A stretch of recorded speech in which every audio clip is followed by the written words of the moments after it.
లక్ష్మి అనేటప్పటికీ మొత్తం అందరం కూడా ఖచ్చితంగా పూజ చేసే రోజేది అంటే శ్రావణ మాసంలో వచ్చేటటువంటి పౌర్ణమి ముందు శుక్రవారం వరలక్ష్మీ వ్రతం. వరలక్ష్మీ వ్రతం చెయ్యడానికి అసలు ఈ వ్రతం ఉన్నది అని మొట్టమొదట లక్ష్మీదేవి ఎవరికి చెప్పింది? చారుమతికి చెప్పింది. చారుమతికి లక్ష్మీదేవి కనపడి చెప్తే చారుమతి చేసిందా? చారుమతి ఇతర ఇల్లాళ్లతో కలిసి చేసిందా?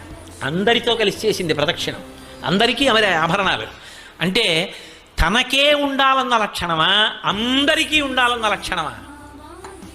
ఆ సద్బుద్ధి మొదటి లక్ష్మి. అది ప్రసాదము.